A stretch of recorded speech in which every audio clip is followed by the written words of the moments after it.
Hi, everybody. Thank you so much for joining us today. I'm Katie Chitrakorn. I'm Retail and Marketing Editor at Vogue Business, and I'll be moderating today's discussion on innovation in tradition, the changing rituals of retail, which is hosted by Regent Street and St. James's. I'm delighted to be joined by four experts today, and these include Matthew Drinkwater, Head of Innovation at the London College of Fashion, Madeline Macy, CMO and Acting Creative Director of Liberty, Henry Hills, who is the founder of the menswear brand SIRPLUS, and last but not least, Katie Barron, who's Director of Brand Engagement at Stylus, a trend analysis company. And within this talk, we'll explore how brands and retailers are innovating and what the shopping experience of the future could look like. As stores, reopen across the world, not just in the UK, what do you think will be some of the biggest changes we'll see in the months ahead? This could be a question. Shall I jump in? Yeah. Well, it's interesting because following from what the guys were saying, kind of looking at what's happening generally, I think something that's actually really exciting and positive that's come out of this situation is the kind of human factor that's come out of this. And because, as you mentioned, people have having to been kind of repurposed online tools that they've had before, look at their digital channels in a new way and look at how you use that to connect with your customers. And I think some of those tools are going to be things that are going to be really key to what you might call like the opening ceremony phase of people kind of discovering the joy of coming back into store again. So, for instance, I think something that I know for sure that's been doing really well is all the kind of virtual consultation tools that you have. So the type of tools where, for instance, you can jump on your phone or your laptop and as a consumer, you can connect to somebody in store, so a sales associate. Now, when I think people go back into stores, those type of tools are going to be amazing because they're going to allow the brands to kind of think about having maybe bookable brand time, for instance. So if you're a shopper, you can kind of say, if you're a shopper and you're like, you know what, I really want to go back into store, which a lot of people really do. A lot of people are really sort of chomping at the bit to have that sort of delightful experience again. You can use those kinds of tools to say, actually, I want to come in store, but I want to know that the type of things that are in there are the kind of things that I could, I want to look at. I don't want to waste my time coming in. Or I'd like to know that maybe there aren't loads of people in the store. So there are those sorts of tools that are kind of these virtual sort of remote access technologies that are going to be super useful for kind of creating an environment. No, I think it's interesting that you mentioned that as well, because I think also historically you've seen kind of like brands be quite reliant on their physical stores for a majority of their income, and then e-commerce or digital be kind of like a supporting act. But I think simultaneously now what you're also seeing is a lot of the sales or a lot of the activity happening online, and in a sense physical retail becoming like, in a way supporting what's happening online. What are you seeing at the moment, Matthew, as like an expert in technology? Kind of like, what does the shopping experience of the future look like for you? So, I mean, I think to agree with what everyone has said, this is kind of a forced behavioural change. This is something that actually the industry desperately needed. And if COVID is going to prove anything, it's that pause and the effect of pushing people within the industry to think differently. That point of the physical store being the end of a chain in a consumer's purchase is something that has been kind of legacy thinking, and we've needed to force retailers to think differently, to experiment with new technologies for so long that has been so resisted, and now they simply have to think about that and begin to embrace it. There is no other way. Stores are closed, and e-commerce is clearly the only way that you can engage with consumers right now. What I would say that means for the future is that kind of our mission to digitize every part of the retail cycle is something that retailers will have to consider. And what I guess I mean by that is that alongside physical retail, obviously e-commerce plays a part, but what else is there that goes beyond what currently exists? And I think that's where we at the college are beginning to look at what new business models does this situation begin to encourage? What can we begin to see as something that could be new and exciting? And purely digital commerce, purely digital product is something that we think could be a result of this. So yeah, I'd love to jump in there as well, because I think alongside the product itself, it's interesting if you think about it, when Matthew said that idea that the store is like the final point. I think that's the really exciting thing. And we're going to see this loads with Fashion Week as well. People thinking about how their content, the content they create for one channel, how it lives in other places. So it's almost like thinking of the store, thinking of all the points in your brand ecosystems, whether it's your apps or your pop-up stores or your physical stores or your online space, all of these things, your chat bots, anything, thinking of them as in a sort of circular space, or even like a sort of, Matthew will like this, a sort of virtual sphere, if you like, and thinking about how those things fit together.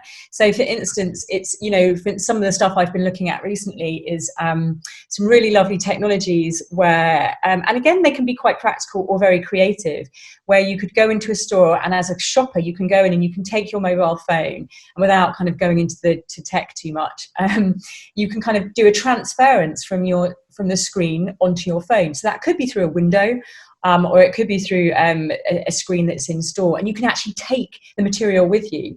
So if you think about that from a practical level, if you have people at the beginning of leaving lockdown that are nervous about being in a store for too long, you can just take that information with you, then look at it somewhere else when you get home and you feel more safe.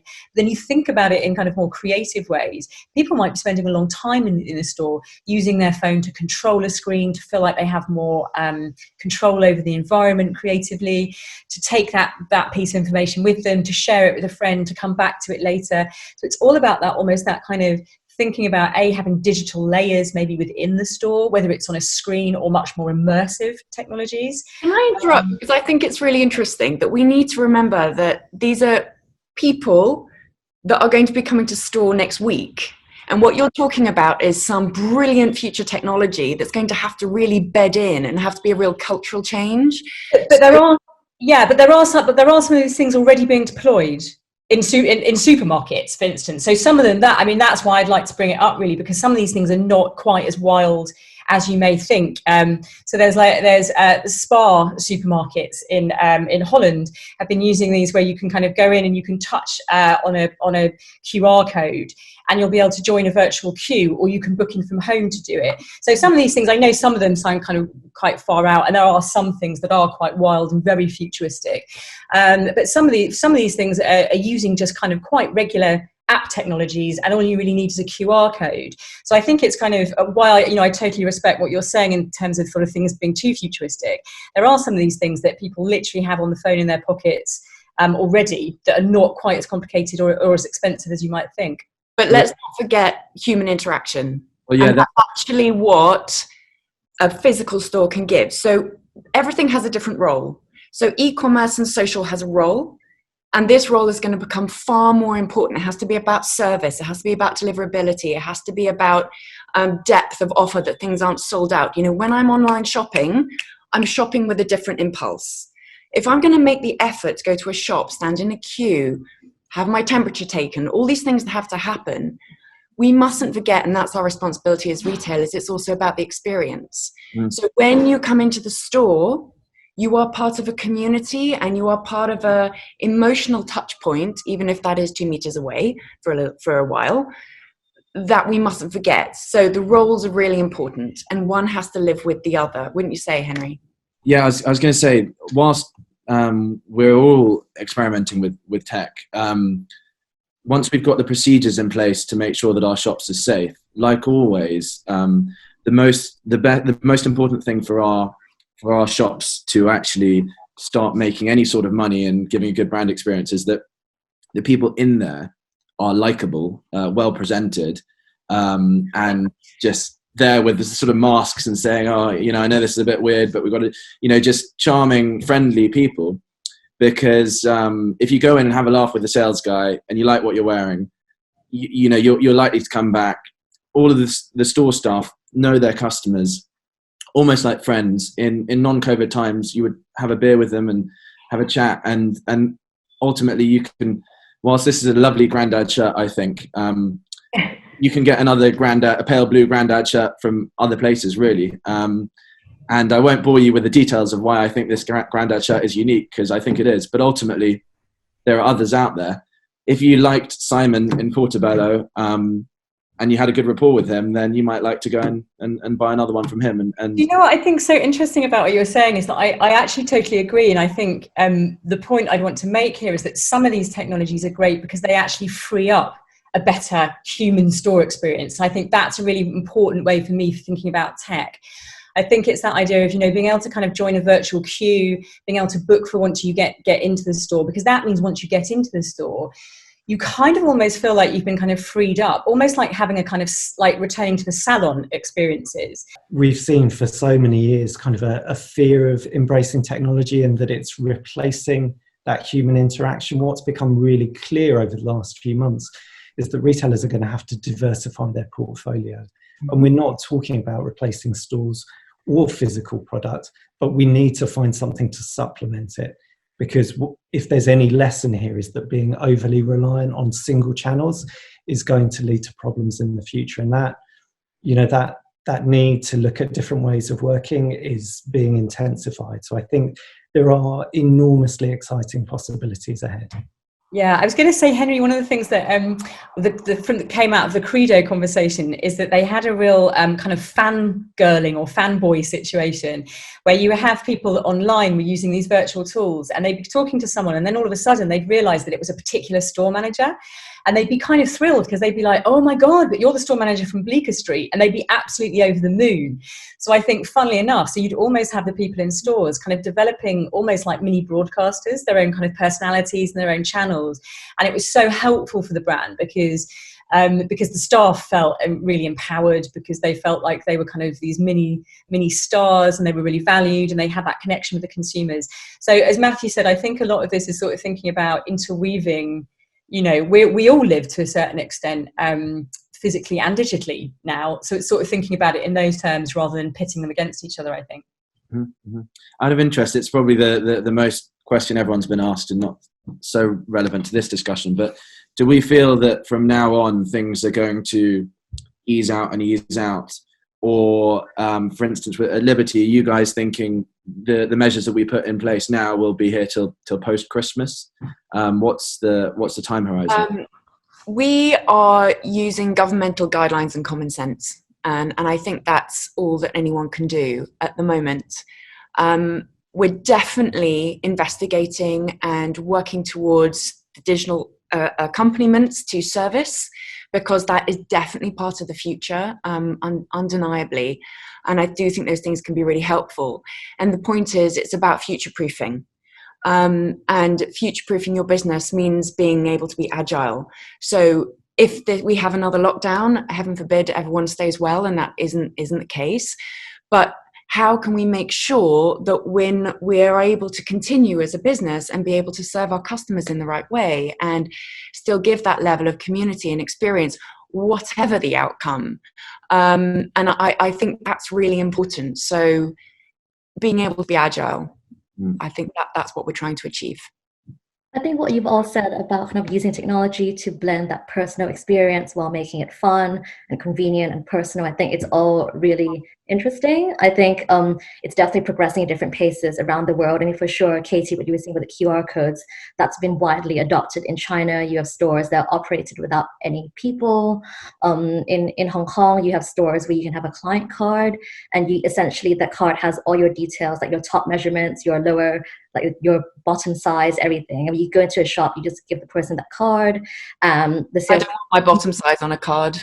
Not your bottom size, like what your desired thing is. But the idea that they have to bother you to ask you for your size all the time, it's just there. And obviously, it's only the salesperson can see it. It's an interesting way of communicating that doesn't exist in the Western world. But I guess what we are already seeing here, that's not in the crazy distant future, is that, along Regent Street, along St. James's, you have Burberry, for example. They're in their stores, they've added so-called digital identities to their clothing with RFID tags. They recently partnered with Google on their AR search tool. So the idea is that you can Google search for a Burberry item on your phone and then view the product at scale. So you could have like a Burberry bag on your lap, but it's not really there. You can just see what it looks like. Tommy Hilfiger, they've also got interactive screens, the ones you were talking about, Katie, also the customization bar and smart changing rooms. These already exist. And I guess, like, Matthew, maybe I was wondering, do you think this is something that all retailers should be offering in the future? Yeah, and it's something that should have been offered, as long as 5 years ago. It was possible to create really photorealistic digital content that consumers really engage with. So we ran A/B testing on AR content in the college maybe 6 years ago, and saw click-through rate on 3D models to be, depending on product, anywhere between 20 to 40% higher than traditional flat imagery. And so it begs the question, where is this? And maybe 5 or 6 years ago, that was quite expensive to create that kind of content. Now it's incredibly affordable, and you can create digital content and 3D content at scale just through your mobile phone. So it is incredibly simple to begin to create more immersive, interesting experiences for consumers. And kind of my hope for this is that it forces experimentation on too many retailers, which has been too predictable for too long. And that excitement and joy that everyone wants to have when they go shopping is what you can use new technologies to create. So I think what I'd love to see from that is kind of a sense of experimentation from retailers, because consumers really respond to it. Yeah, I was going to mention, there's a couple of things here. One to do with kind of context, and one to do with community, because that's clearly a super important discussion at the moment. And I think context, being able to potentially look at a product and then say, okay, I can see this product's in front of me, but actually I want to be able to see, using virtual technologies, what are the colours, and can I turn it around in front of me in a colour that's maybe not in the shop?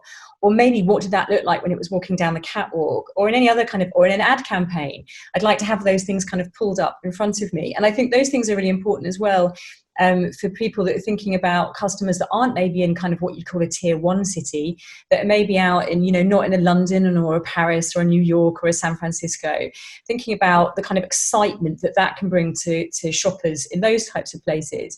But also things relating to kind of how you use technologies to create kind of more of a sense of a community. And at the moment as well, if we're thinking about the kind of what we call sort of safe social, people wanting to get back into stores but being nervous about it, which I think is probably where we're at the moment. I know, friends in sort of Austria and Italy sort of saying people are really keen to get out, but they don't really know how to behave when they're out. So they're a little bit safer when things are quieter. Well, could we do a quick straw poll? Sorry, go on. You, Madeline. I was going to talk about community, so I'm sure that will come up. I think it's a really interesting time for that. I'd love to hear your thoughts on that, because already during COVID-19, when nobody can go out, people are migrating online. You're really seeing brands build on that community online, all these kind of like virtual challenges and like games and tutorials that are happening on platforms like Instagram. Like how are you approaching this offline, and like how are you integrating into what Liberty is doing? So at Liberty, we've actually always had the most amazing community, and we have a loyalty program that has almost 1 million people on it, and then we have within that a really, it sounds close-knit community because it's such a big number, but actually people are very emotionally attached to Liberty. And we've always embraced many different, it's ageless. I mean, you can be a child to a student to an 80-year-old, and everyone could be stood in a queue at Liberty. It's completely ageless. So we definitely talk to our community in a big way, and we also embrace it. And what's really interesting is at this time, people are looking to community even more. And there are many things going on in the world right now, many upsetting things. And we need to be hyper aware of kindness and that sense of looking after each other and the platforms we have, and how we can maybe influence with the platforms that we have. We're not a brand that has a vast amount of money. We're not able to turn over and say, here is a massive contribution to this cause, and here is a massive amount of money to turn a digital space into something else. But what we can do is we can say, we believe in this, and this is how we want to treat our staff. This is how we want to treat our customers. This is how we want to treat our local community.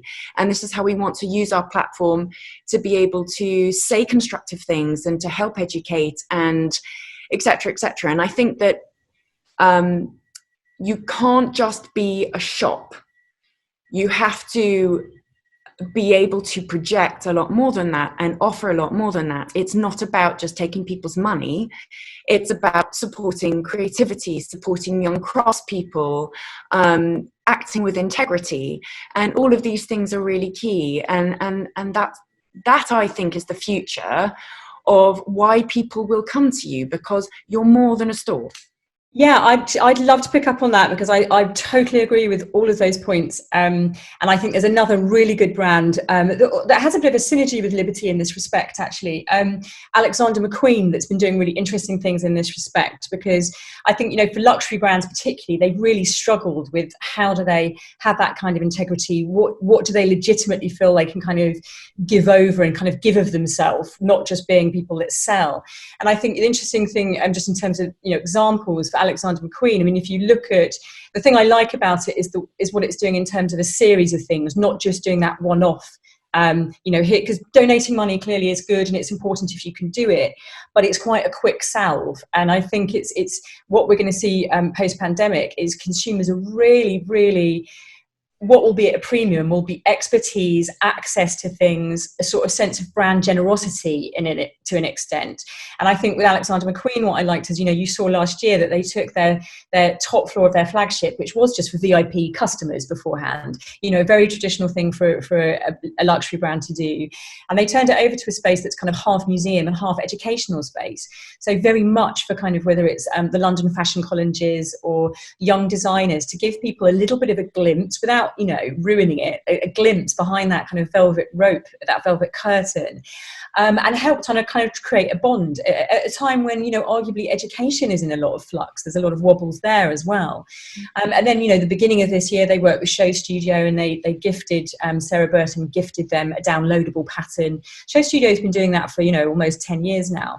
But what was interesting is that they gifted this downloadable pattern. So if you go on that site, you can download it and you can reinterpret that. And if you look on their Instagram, it's amazing the different ways people have, taken that dress. But it was from the Spring Summer 20 collection. So it wasn't like we've dug up something we don't care about. It's like, this is really current. And they gave it over to people and said, you can kind of play with our own codes and get involved. Really kind of a sort of sense of inclusivity without spoiling that really important sense of aspiration that makes you a luxury brand. And I think, looking at what they were doing, and then the pandemic hit, and they've, as you said, those virtual challenges, realizing that you've got a lot of people out here that are feeling, at the moment, feeling very creatively and professionally quite lost. And so saying this is a way for us to kind of create a connection with you and keep that community going, but in a way where we'll actually, and give you a platform, because the people that have done their favourite images that have come out of these creative challenges, they're then posting on their social media site. So I think a lot of these things very much talk to what Madeline was saying about this sense of access and expertise and creating a community where you can, what can you legitimately do with it? Because I do also agree that, most brands will not have the kind of financial capacity to do that. And actually throwing money at something is probably not something that most consumers really want to see anymore. Actually, they want something on a more personal level will benefit them and the people around them that they feel that they're connected to. So sorry, that was a very long answer, but I feel quite passionate about that as well. The finances came up there. So I think it's probably worth moving a little bit onto that. And as we're discussing the future of retail, SIRPLUS would probably be in administration. We definitely would have been in administration if we hadn't had the furlough scheme. And I suspect that a lot of businesses are the same, because if you've got quite a few fixed costs and your takings are down by sort of 80%, then it's next to impossible to survive.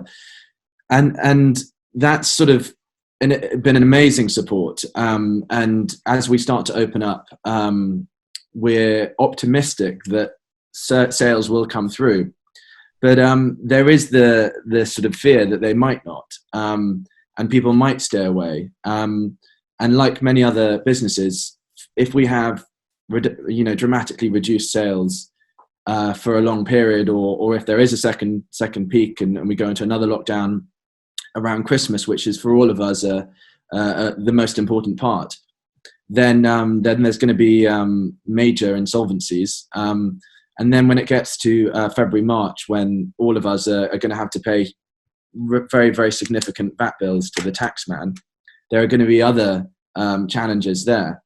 So whilst it's exciting to talk about, being out of lockdown and what we envisage for the future of retail, the future of retail, could be quite challenging.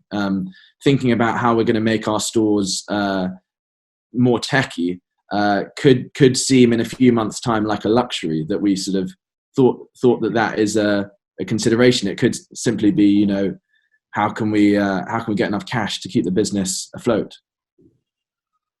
Yeah, I mean, I completely agree. I think what is coming is the biggest recession that we've ever experienced, and so clearly consumer behavior is going to change. Retail is going to be extraordinarily challenging in the year ahead and potentially for a foreseeable time into the future. I think what I would say on the technology front is that for too long it's been viewed as a luxury, when actually the kind of tools that we're talking about embedding that could be embedded now will actually be vital to the success of so many retailers going forward. Clearly not everyone, and everyone will have a different way of different technologies that could be applied. And so I think we need to urge caution in just using the spread word of technology to describe some of the things we're talking about. But for too long, we've been using gut instinct in retail to make judgment calls, when clearly data and artificial intelligence can lead us to make much more informed choices about consumer behavior and how best to deliver product to consumers when they need it. And that has to be the future of retail. I mean, clearly when stores reopen, and if you've got social distancing measures within store and you're operating at potentially a quarter of your previous numbers in store, that is going to be extraordinarily difficult to manage. So, yeah, I think the way to do it is to kind of put it into segments, like what can we do now, and what does our customer, what will make the journey easier for our customer now, and what can we start building and planning in for the next. Because fit tech and all this kind of stuff, we're talking about huge amounts of behind the scenes work that needs to go on in your e-commerce. We're just relaunched our e-commerce actually, but it's a project that we started a year ago. Replatforming your website does not happen overnight. Making everything it doesn't happen straight away. This takes time. So it's about what can we do in the immediate that makes it easier for everyone and makes it engaging and interesting and emotive and an experience. We mustn't forget that, but also easy to get to the product that you want. And then what can we start planning for the next? Because we can't just flick our fingers and everything happens straight away, especially not now with all the other difficulties and constraints that we have. So we're very fortunate that we started working on something that we can launch at a time that e-commerce is so unbelievably important. We're kind of pleased with ourselves for no particular reason apart from just coincidence. But it's a beautiful site, and I think it's going to absolutely change our e-commerce again. So, but we're very thankful that that's the way that it's rolled out. Madeline, are you able to tell us a little bit more, like what is different, or what does the new site look like? Yes, well, also we have just relaunched our branding. So we've relaunched our logo. We've got an entirely new alphabet. We have changed our crest. We've changed our packaging. We've gone through this amazing process, which is I've just worked with Pentagram, who are amazing design creatives. And it was an extraordinary process of going through our archive. We turn 145 years old this year. So we've gone back into our archive, which is a physical archive of, we used to do silverware and catalogs and fabrics, through to our print archive, where we have 45,000 prints, which we still reference every day out of our design studios. And we found all our old logos, and we put all our old logos across an entire wall. I mean, there are immeasurable amount of them. They're extraordinary. And we actually discovered our best logo was the one that's hanging above our door. So we've actually gone back in time and reworked, and with Pentagram kind of changed the design and made it slightly more modern. And we have our old new logo. And And with that was an entire kind of design guidelines that we put together that the website's been built against. So it's really fresh, it's really modern, but it still harks back to the things that we find hold really true to Liberty. So it's an incredibly exciting time for us, where we're actually really looking to the future. We're relaunching our website, we're relaunching our branding. We've started, again, before lockdown, we started a restoration project on the entire building, which is a grade 2 star listed building. And we are taking it back to how it was built 100 years ago, which is just the most daunting and brilliant project to be a part of. And all of this is happening during lockdown. So we've not been short of things to do, and they're all being realized now. So we're on the tide of excitement, but also reality of what this new normal is. And we don't all know that yet. So I think all we can do is carry on, best foot forward, embracing whatever we can that can help us on our journey, but also staying in the present. And I think that's quite, with an eye to the future, I think is quite important. I'd like to mention on the staying in the present thing, because it's interesting to bring up a brand that's, Henry, sort of to your point, smaller brands. If I mention a smaller brand, one thing that I think has been really successful with shoppers during let's say brand fans during lockdown, is companies that really have been monitoring what's happening, the tone of voice, and the kind of the arc that's been going on. It's been a real roller coaster for people. And at the beginning, I think, there was almost a kind of, this is awful and weird and crazy, but there's a certain sort of solidarity of the adrenaline buzz where everyone's like, oh, everything's different now. Completely. And I think because we are running out of time, maybe we could conclude by just, like, in today's changing world, what would you say a positive retail experience looks like? What excites you all about the future of shopping, and what can consumers expect? Maybe we could start with you, Henry. Yeah.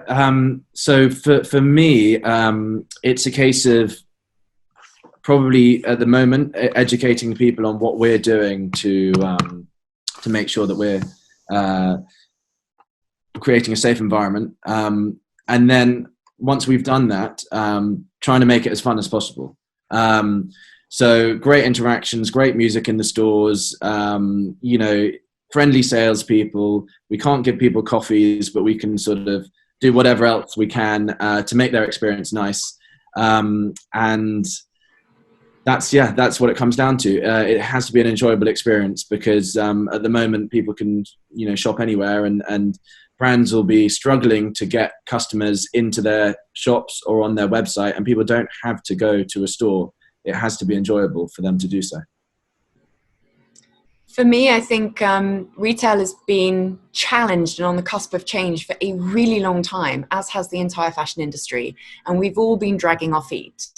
And this has really been a turning point for all of us, where we're going to have to step up. We're going to have to realize what people want. We're going to have to listen to the customer and make the experience worth making the effort for. And whether that be physical or digital, it has to answer the call that's been out there for a long time. What about you, Matthew? What excites you about the future of retail? What do you think customers can look forward to? What can they expect? I think, to echo Madeline, that complete shift in behaviour in retail and beginning to offer a much more significant choice to consumers, where we begin to question everything about how we consume and what we consume. So alongside physical product, let's explore digital product and digital experiences, and begin to offer something which has all of those moments of excitement. Because look, let's face it, none of us need anything more. We've probably got enough. If we want something, we're going to have to feel that magical emotional connection to it. And we can use some extraordinary technologies to begin to create those moments, both at a small scale and a much larger one as well. I would say the thing that's exciting me is, I love retail because it's brand culture to me. It's culture in a way. It's rarefied culture. It's pop culture, and we're going to see a real unshackling of the restraints with this situation, because people are going to have to adapt. shoppers are going to want to have a much more exciting, a much more personable experience in store. So I think looking at people deliver the human factor in a way that uses all their channels is going to be really exciting. I'm really excited to see how people create ecosystems where people can enjoy your store space, then take a chunk of that away, think about it, come back to you, speak to you somewhere else. I think that kind of synchronization is really, really exciting. And ultimately, I think, this is a time when retailers know, whether it's looking at how people have reacted to celebrities on social media or brands themselves, there is no place really for things that don't inspire or entertain or educate in some way. So I think that kind of combination of things is what everybody should be thinking about. Absolutely. And I think that's the perfect note to wrap up our conversation. I think you're right. What most of you have said is that times like these, they might be tough, but a lot of innovation and really positive shifts can come out of it. And like even though retail is changing, I think there's still so many exciting developments to come.